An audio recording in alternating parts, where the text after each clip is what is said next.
우리는 생각보다 망각의 은사가 있어서 특별히 은혜들, 받은 것들, 이런 것들을 종종 있는 경향들이 있습니다. 오늘 종려주일로 지키고 저희들이 한 주간을 고난지간으로 지킬 때 이런 절기들이 있는 이유는 저희들이 아는 것 같지만 시간이 지나면 가장 중요한 것들인데도 놓치는 것들이 있고 또 퇴색되는 것들이 있기 때문에 이런 절기들을 통해서 가장 중요한 가치, 정신, 의미 이런 것들을 바로 세우기 위해서입니다.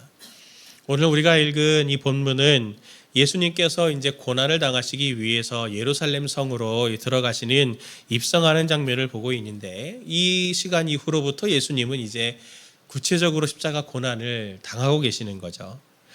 예수님이 공생의 기간 중에 여러 차례 예루살렘으로 유월절을 지키러 올라가셨습니다. 그런데 이 마지막 유월절을 지키기 위해서 예루살렘에 올라가실 때는 특별한 방법으로 올라가시기를 원하셨어요. 바로 오늘 본문처럼 나귀를 타고 왕으로 예루살렘에 입성하기를 원하셨습니다. 궁금하잖아요. 왜 하필 나귀인가? 마태복음은 그 이유에 대해서 이 스가랴 9장 9절에 있는 말씀을 성취시키기 위해서 예수님이 나귀를 타셨다 이렇게 얘기합니다. 스가랴 9장 9절부터 10절 말씀을 같이 함께 볼까요? 시온에 따라 크게 기뻐할지어다. 예루살렘에 따라 즐거이 부를지어다. 보라, 내 왕이 내게 임하시나니 그는 공의로우시며 구원을 베푸시며 겸손하여서 나귀를 타시나니 나귀의 작은 것 곧 나귀 새끼니라. 내가 에브라임의 병거와 예루살렘의 말을 끊겠고 전쟁하는 활도 끊으리니 그가 이방 사람에게 화평을 전할 것이요 그의 통치는 바다에서 바다까지 이르고 유브라데 강에서 땅끝까지 이르리라. 아멘. 이 말씀을 응하기 위해서다. 학자들의 연구를 보면은 이 고대 사회 속에서 이 나귀와 당나귀는 하찮은 동물은 아니었습니다. 말과 비교했을 때 그렇게 하찮은 동물이 아닙니다. 왕들이 타는 동물들 중에 하나였어요. 사무엘상 16장 같은 데도 보면은 사무엘하 16장 같은 데도 보면 다윗과 다윗 가족들이 나귀를 탔다 하는 그런 장면이 나옵니다. 말을 왜 중요하냐면 말은 당시에 가장 진보된 군사 무기였어요. 그래서 전쟁과 힘의 상징이었습니다. 근데 왕이 말을 타지 않고 오늘 나귀를 타고 오고, 또 스가랴의 말씀 보면 왕이 예루살렘의 말과 그리고 활도 다 끊어버리겠다 이렇게 얘기하는 것은 왕이신 하나님이 어떤 분이신지를 보여주고 싶어서입니다. 그러니까 나귀는 곧 평화의 상징.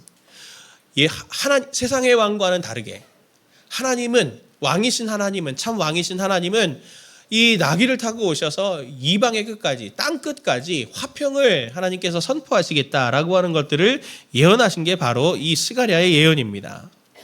세상은 전쟁으로, 물리력과 힘으로 상대를 제압해서 그렇게 해서 평화를 가지고 오는 방식을 쓴다면, 진정한 세계의 왕이신 하나님은 전쟁과 힘이라고 하는 방식으로 상대를 제압해서 평화를 얻는 왕이 아니라 그야말로 평화 자체를 가지고 온 땅을 다스리는 실력 행사하시는 그런 하나님이시다라고 하는 것을 보여주고 있는 겁니다. 결국 스가랴서의 이 말씀은 참된 왕이신 하나님의 길은 사람의 길과는 다르다라고 하는 것들을 보여주기 위해서 나귀라고 하는 동물을 타고 오셨다는 겁니다. 예수님은 그러면, 나귀를 타신 예수님은 그럼 세상과 어떤 측면에서 다른 왕이신지를 오늘 말씀을 통해서 저희들이 묵상을 해보고, 이걸 바탕으로 한 주간 저희들이 고난주간에 예수님을 묵상하면서 예수님을 왕으로 맞아들이는 은혜가 있기를 원합니다. 예수님은 어떤 왕이신가? 첫 번째로 그럼에도의 왕이십니다. 그럼에도의 왕. 무슨 말이냐? 예수님은 이 땅에 계실 때 자신의 정체를 잘 드러내지 않으셨습니다. 사람들이 그래서 종종 예수님께 질문을 했죠. 오실 그이가 당신입니까?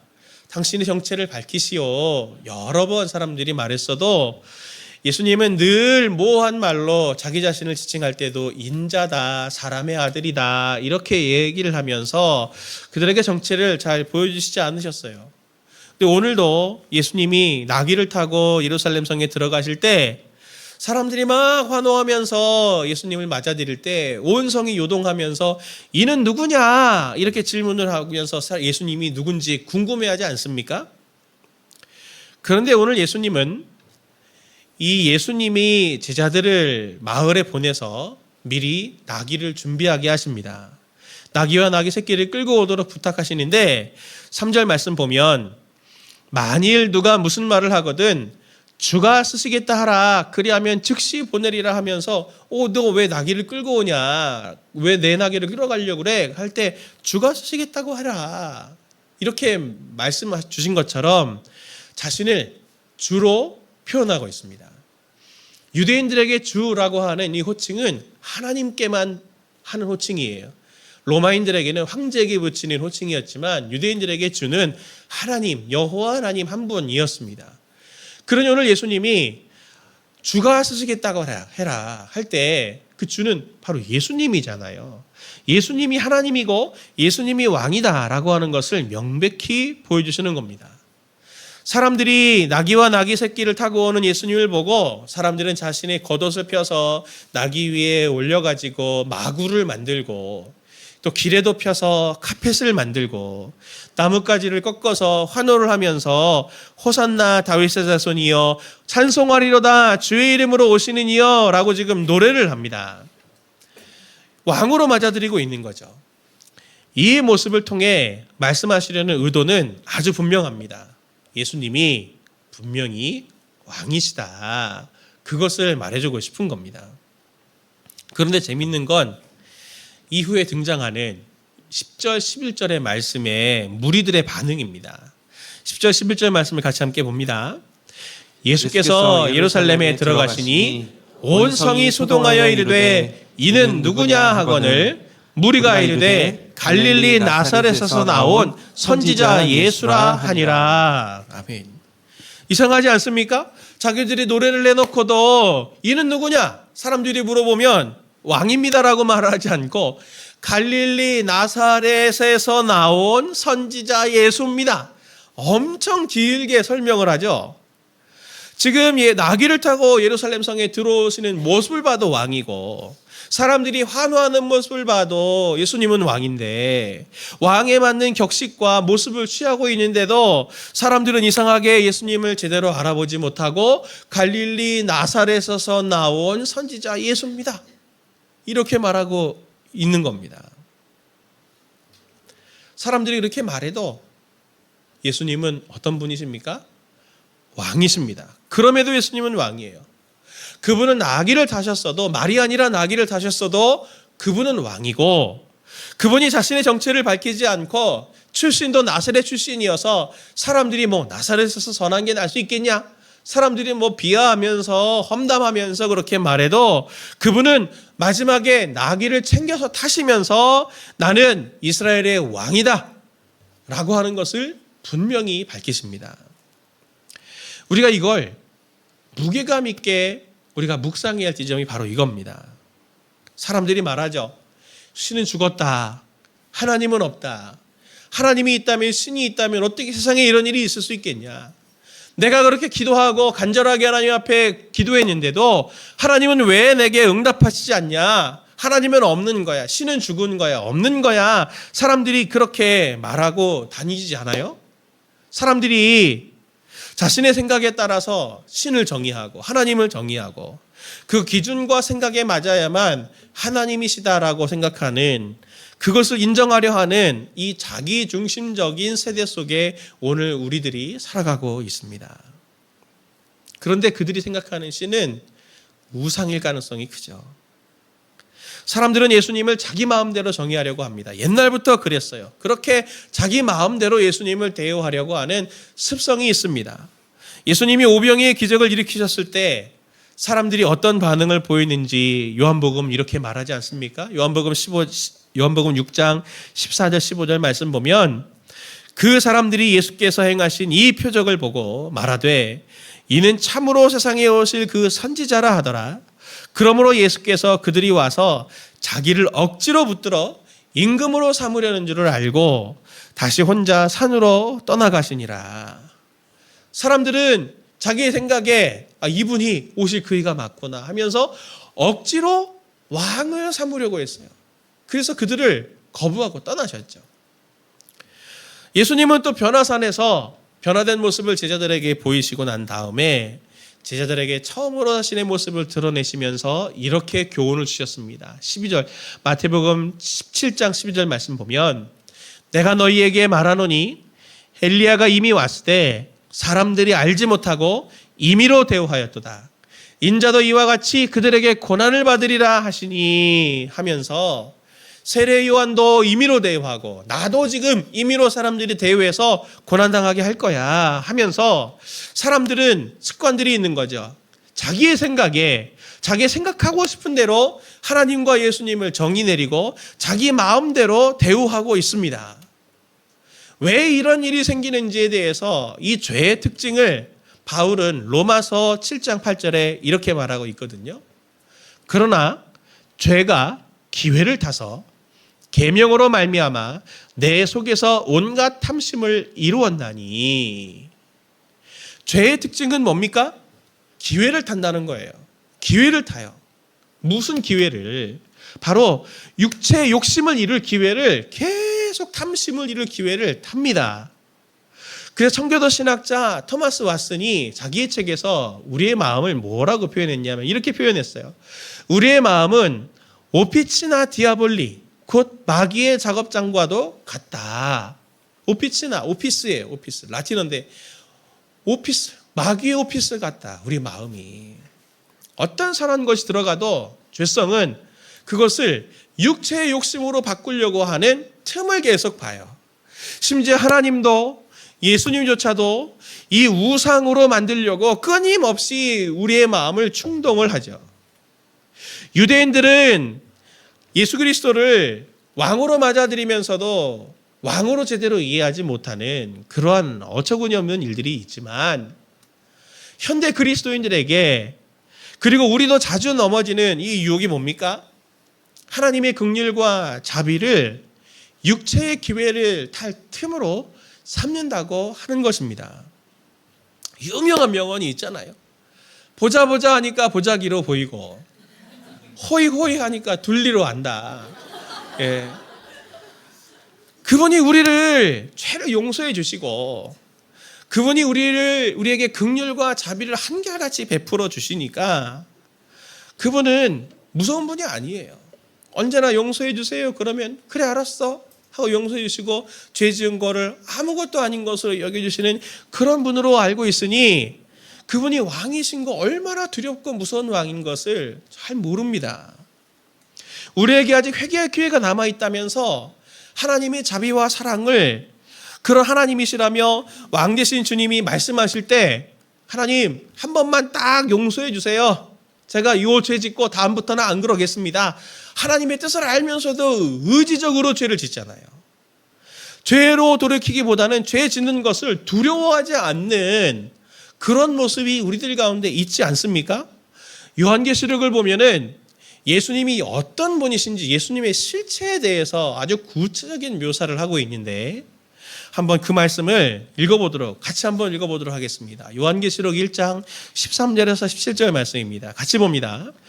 촛대 사이에 인자 같은 이가 발에 끌리는 옷을 입고 가슴에 금띠를 띠고 그의 머리와 털의 희기가 흰 양털 같고 눈 같으며 그의 눈은 불꽃 같고 그의 발은 풀무불에 단련한 빛난 주석 같고 그의 음성은 많은 물소리와 같으며 그의 오른손에 7별이 있고 그의 입에서 좌우에 날선 검이 나오고 그 얼굴은 해가 힘있게 비치는 것 같더라.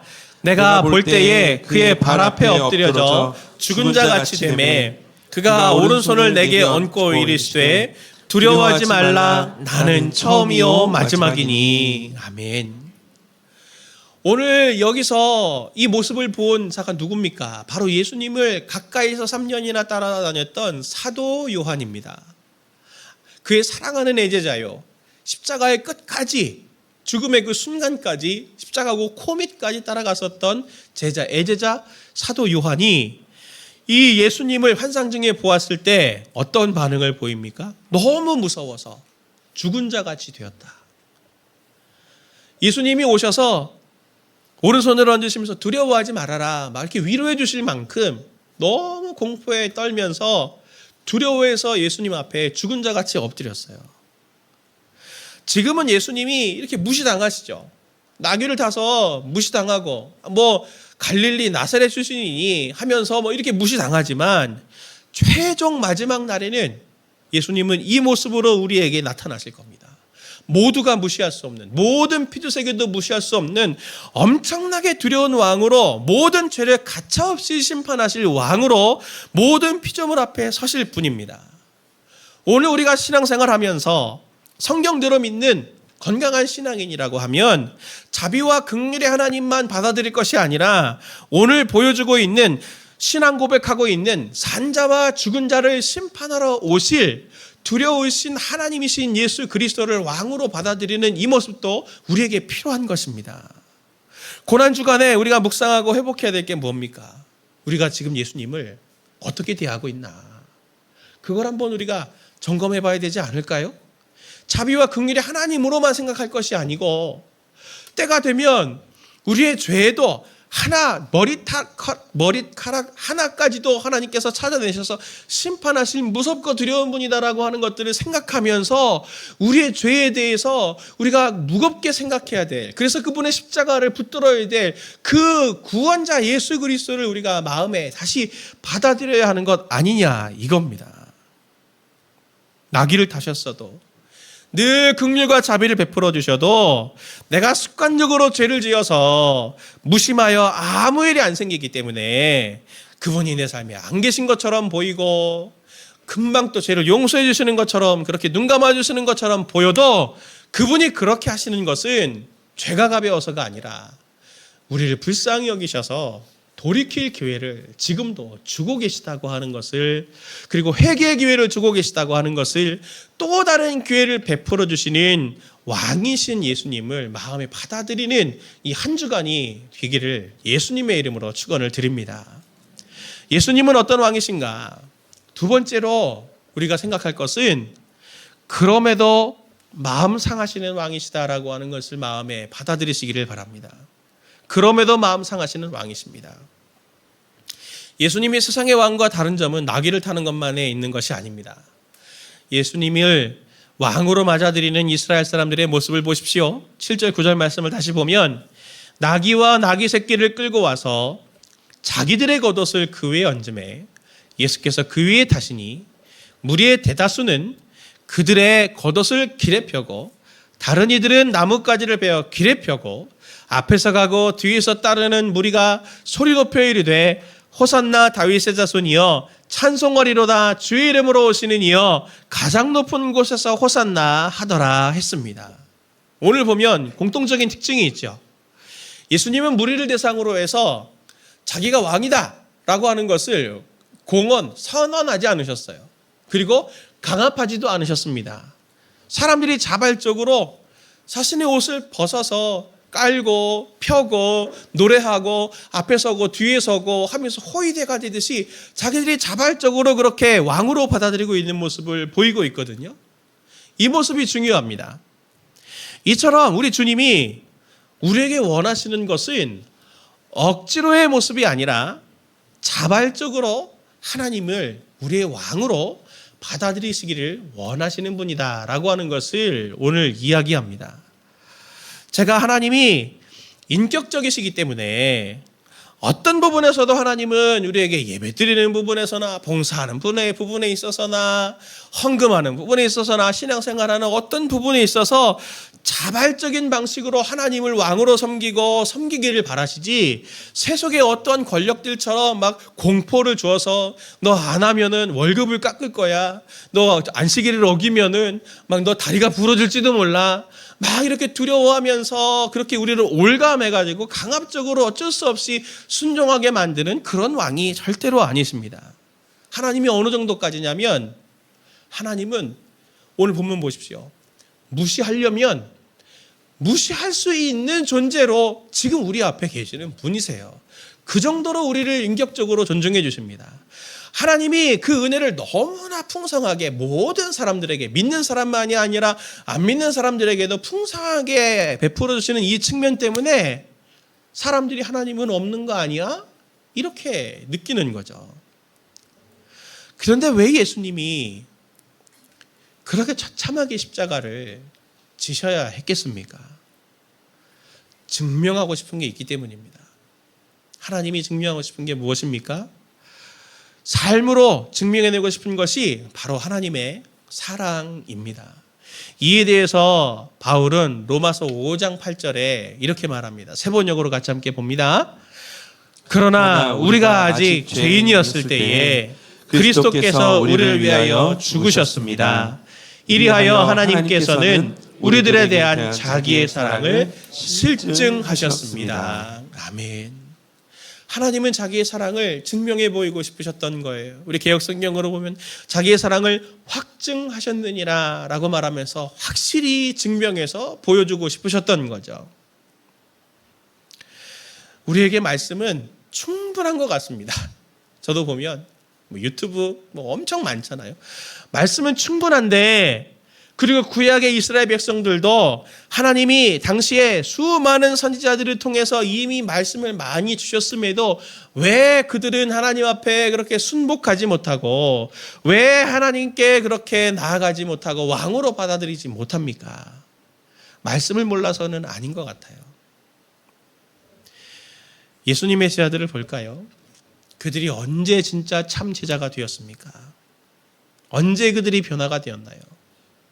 베드로가 예수님을 3번 부인했음에도 불구하고 갈릴리에 있는 물고기 잡으러 간 그를 찾아오셔서 요한의 아들 시몬아, 네가 나를 사랑하느냐라고 다시 사도로 불러주심을 통해 베드로는 참 사도가 되어서 십자가에 거꾸로라도 매달리는 사도가 되지 않았습니까? 바울은 어떻게 사도 바울이 되었습니까? 예수님을 핍박하고 믿는 사람들을 그렇게 잡아 죽이는 데까지 나아갔지만, 그리고 다메섹으로 가는 그 과정 속에서 그를 찾아오셔서 사울아 사울아 네가 왜 나를 핍박하느냐, 네가 지금 하고 있는 일이 가시체에 뒷발길질 하는 거와 똑같다 하시며 안타까워하시며 그를 불러주시고 찾아주신 하나님을 만났기 때문에 그 하나님의 사랑에 감복되어서 바울이 사도 바울이 된 거 아닙니까? 다른 제자들, 특히 도마를 우리가 볼 수 있지 않습니까? 다 예수님을 부인하고 도망쳐 숨었을 때 예수님은 그들 가운데 나타나셔서 뭐라고 말씀하셨습니까? 요한복음 20장 26절 말씀 보니까 여드레를 지나서 제자들이 다시 집 안에 있을 때에 도마도 함께 있고 문들이 닫혔는데 예수께서 오사 가운데 서서 이르시되 너희에게 평강이 있을지어다 하시고, 도마에게 이르시되 내 손가락을 이리 내밀어 내 손을 보고 내 손을 내밀어 내 옆구리에 넣어보라. 그리하여 믿음 없는 자가 되지 말고 믿는 자가 되라. 도마가 대답하여 이르되 나의 주님이시요 나의 하나님이시니이다. 하나님은, 예수님은 세상의 왕과 이게 가장 차이가 큽니다.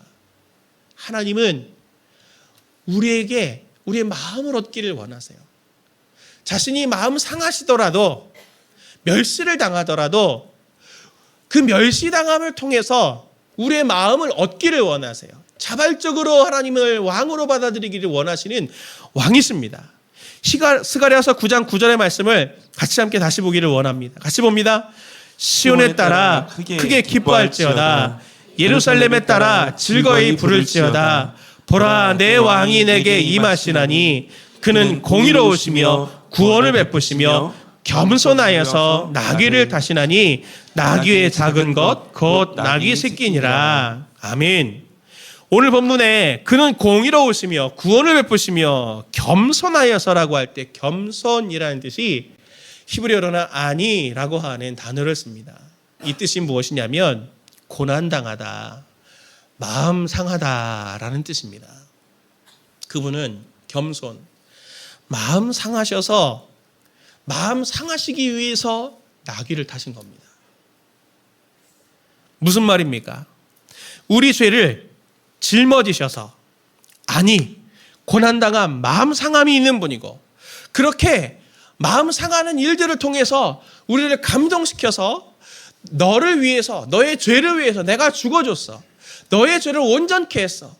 그것을 우리에게 보여주시려고, 확증하시려고 하는, 사랑을 확증해 주시려고 하는 하나님이십니다. 그런 왕이세요.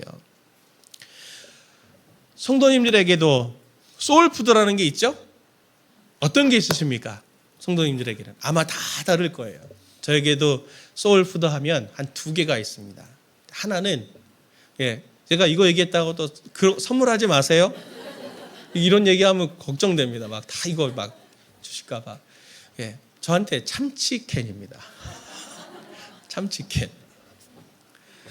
제가 고등학교 시절에 아버지가 일찍 돌아가시고 어머니가 병이 엄청 깊으셨거든요. 그런데도 생계를 이어나가기 위해서 햄버거 장사를 하셨어요. 노상에서. 한 개 350원짜리. 그러면 그게 한 50원이 남았나? 이제 이랬습니다. 그러면 이제 반찬을 해서 보내야 되는데, 도시락을 싸 보내야 되는데, 반찬을 할 시간도 없고 돈도 없으니까 어머니는 엄청 그 당시에 노력을 하셔갖고 그때 참치캔 하나가 1,000원이었거든요. 그거 하나 그냥 딱 넣어서 보내주셨어요. 밥하고. 제가 그걸 이제 친구들하고 점심시간에 먹잖아요. 그러면 어떤 친구들이 다 아시는 분들이 나타납니다. 다 있으셨을 거예요. 젓가락 드신 분들이 나타나죠. 벌써 2교시 끝나고 자기 도시락은 다 까먹고 점심시간 되면 이제 친구들 도시락 쫙 이제 이렇게 뺏어 먹는 친구들. 제가 그 친구들이 너무 미웠어요. 왜냐하면 제 이 참치를 보면서 엄청 좋아했거든요. 그 친구들이. 나눠달라. 제가 나눠줬겠습니까? 이 참치캔이 어떤 건데? 이 참치캔이 어떤 건데? 니들이 이걸 뺏어 먹냐? 제가 그게 너무 상처가 되고, 이거 참치캔 사수하는 게 제 점심시간에 목 중에 하나였어요. 그건 그냥 참치캔이 아니죠. 그건 그냥 참치캔이 아닙니다. 그래서 저한테는 소울푸드죠. 근데 성도님들에게 십자가는 어떤 겁니까?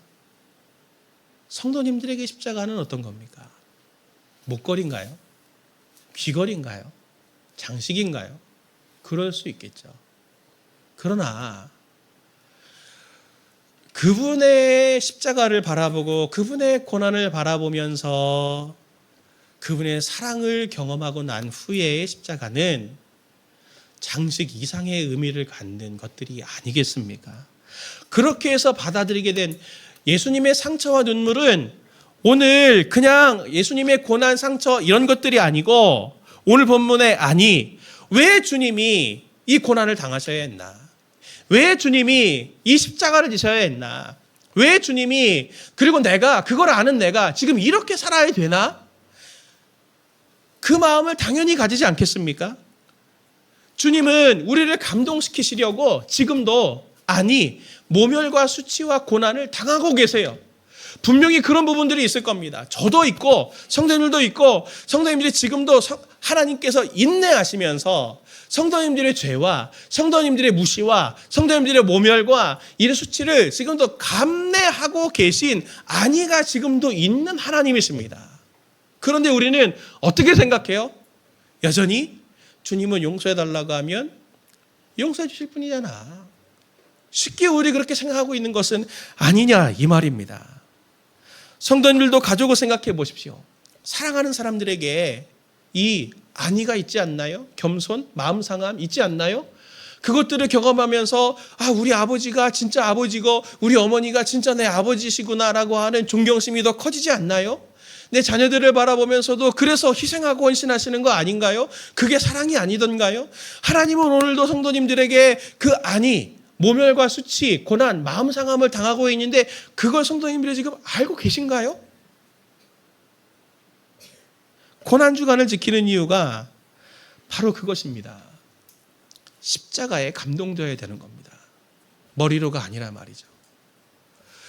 오늘 우리가 순종하고 그분에게 순복되고 그분에게 헌신하게 되는 이유는 머리의 명분과 이유가 다른 어떤 것이 아니라 그분의 마음 아프게 한 것을 깨닫게 됨을 통해서 내가 그분을 아프게 했음에도 불구하고 한결같이 나를 사랑하시고 한결같이 이것을 탓하지 않으시고 나를 오히려 불쌍히 여기셔서 어떻게든 도우시려고 하는 그 아버지의 애틋한 마음을 발견하게 될 때 순복하는 자녀, 순복하는 딸이 되는 거 아닙니까?